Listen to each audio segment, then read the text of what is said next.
I'm getting ready to head out for a 4-day trip on the Pine Mountain Trail. My sister's coming up from Florida to join me, and this will actually be her first official backpacking trip. So it's going to be a lot of fun. The weather's supposed to be pretty cold. Daytime's not bad, 50s and 60s, but in the nighttime down into the 30s with some rain. So I'm looking for some hearty food that's going to keep my belly full, keep me warm, and I'm excited to show you what I've got in my food pack. So I decided not to take my Bear Vault on this trip. Instead, I'm going to use my trusty Osprey 20-liter dry bag with a lock sack odor-proof bag inside. And this is reusable, and I find it's very practical and easy to hang when it comes time to put my food away at night. For breakfast, I have 3 packages of oatmeal, 1 for each morning, along with some vitamins that I've packaged up day by day. My friends tease me for my organization, but I find it's very helpful. So have 1 package set up for each morning, and we'll just kind of be in a rut there, but it works out. As far as coffee, I have these Starbucks Via coffee. It's not my absolute favorite, but they're very convenient.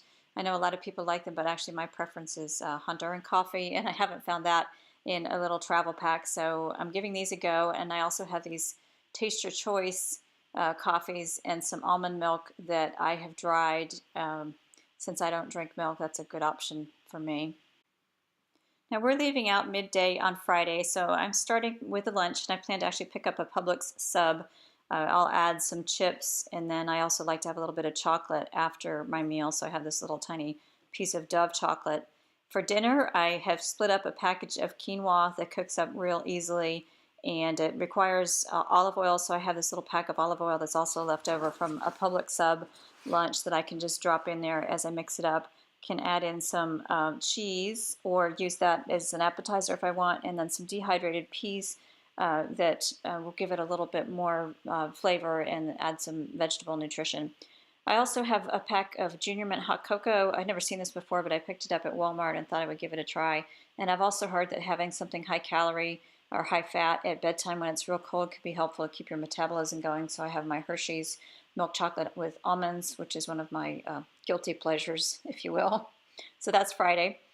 For Saturday lunch, I am going to start with the same breakfast, and then I've got some peanut butter packaged up in this little container that's both toss away and reusable, so I can actually use it to whip up some tuna with mayo the next day if I'd like, if I eat up all the peanut butter. And then I got these cute little tortillas. They are actually street taco size, which is the perfect size for me, and I think they're small enough they may even fit in the bottom of my pan if I want to make a little quesadilla, so that could be quite practical size. And of course I've got my little piece of chocolate for dessert. At dinner time, we're expecting it to be pretty cold and rainy, so I'm thinking that some good comfort food would be in order. I've got this broccoli cheddar soup that only takes water to cook. I've got some cheese as well that I can toss on top, some more hot cocoa, and Reese's peanut butter cup for my bedtime snack. On Sunday for lunch, I'll be mixing up some tuna. I don't have the mayo out yet, but I've got this Tuna Creations sriracha and also some hot sauce I picked up. Those little handy packets I found actually at Chick-fil-A, and they're nice to have to spice things up.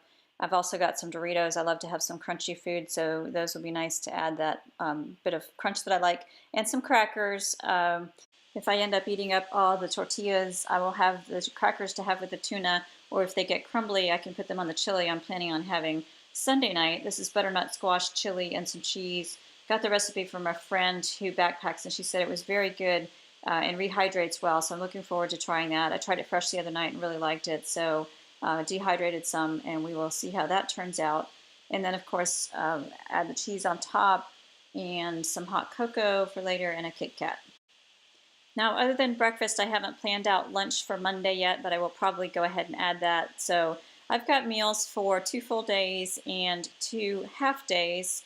And then, of course, also have some snacks. Love my snacks. I eat a lot on the trail. So I have several things planned out I can pick day by day. Some almonds, some energy chews. These have electrolytes and they're very helpful, I find, when I get tired. Some trail mix, raisins, and some granola bars that I made. This is a recipe with protein powder that turns out really well, very easy to make. So I like those.